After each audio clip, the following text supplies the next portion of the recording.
Bapak nggak mau ngurusin pagar laut aja Pak? No. Di sono no. Lagi rame no. Kenapa sampai ke poligami ya kata gue?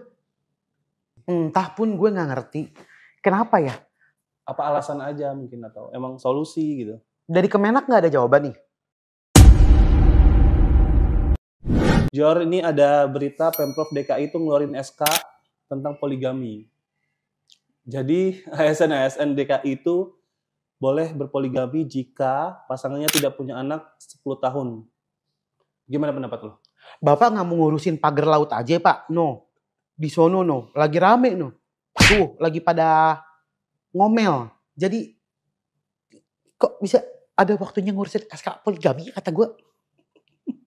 Sumpah seru banget dunia skincare, dunia politik. Lagi seru banget. Lucunya gitu maksud gue. Kenapa sampai ke poligami ya kata gue?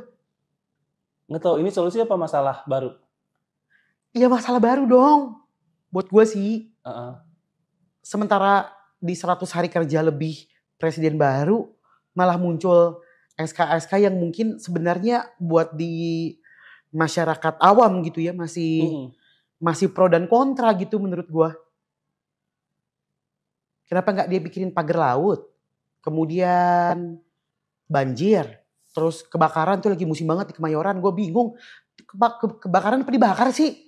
Kok sering banget berturut-turut? Coba dicek deh PLN, lu cek deh kata gue arus pendek bagaimana sih? Iya kan, sering banget kan? Kesian loh, rumah 196 rumah loh. Rumah. Terus gelodok juga. Mana lagi kita beli Sebenarnya apa yang dipikirin oleh para pejabat Pemprov DKI ini ya waktu dia mencetuskan SK poligami ini kan pro dan kontra banget sih. Entah pun gue nggak ngerti. Kenapa ya? Apa alasan aja mungkin atau emang solusi gitu? Dari Kemenak nggak ada jawaban nih? Belum tahu.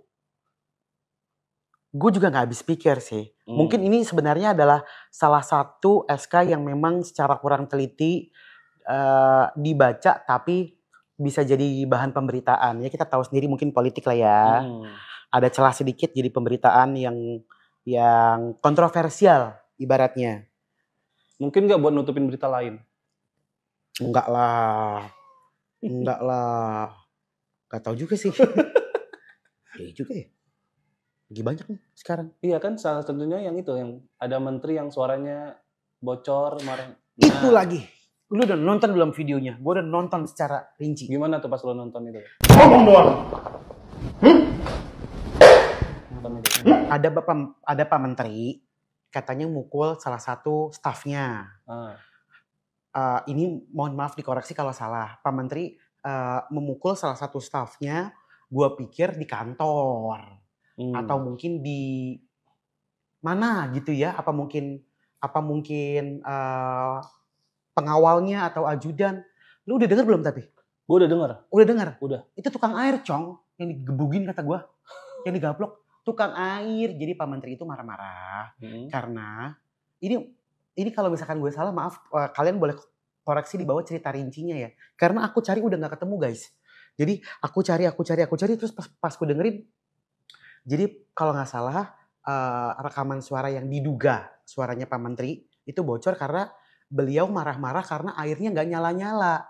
Terus dia itu diduga ada seperti memukul entah di wajah atau di badan ke orang yang benerin air. Pertanyaan gua, Pak Menteri mohon maaf Bapak ngapain banget sampai ngomong ke tukang air kata gua. Iya ya.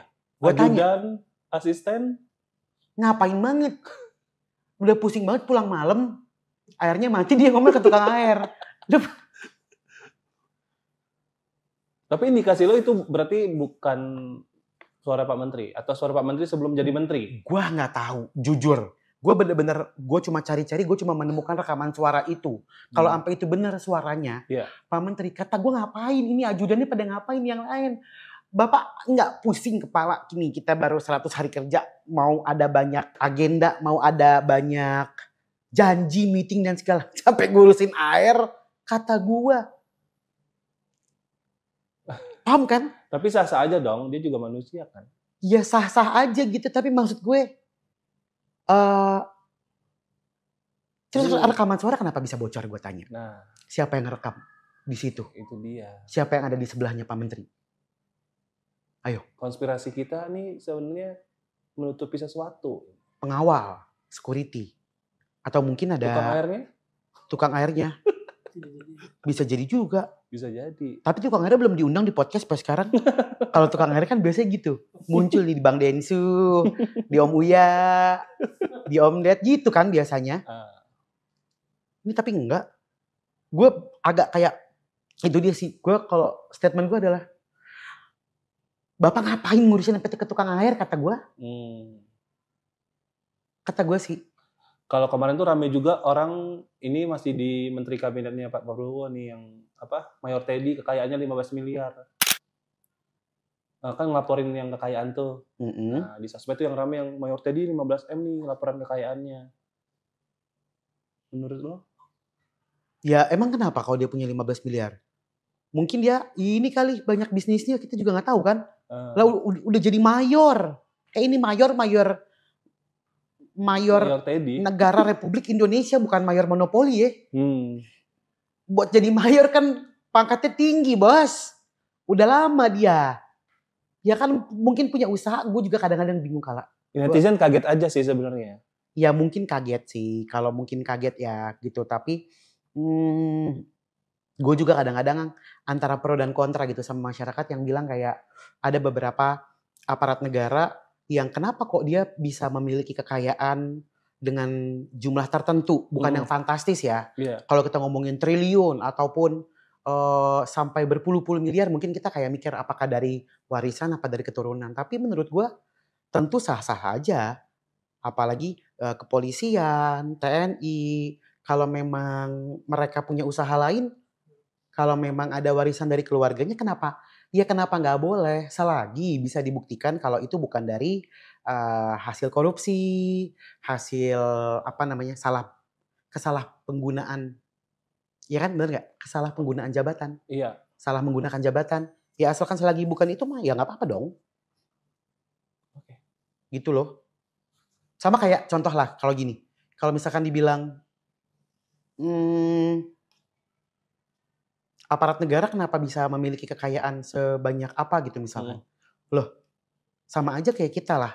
Kita masyarakat awam gitu ya. Yang ibaratnya tidak sekolah tinggi.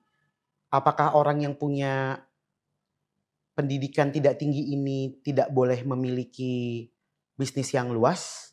Kalau kita berbanding terbalik ya, apakah kita masyarakat biasa tidak boleh memiliki usaha ataupun memiliki kekayaan? Ya selagi itu tidak mengambil hak orang lain. Gitu aja.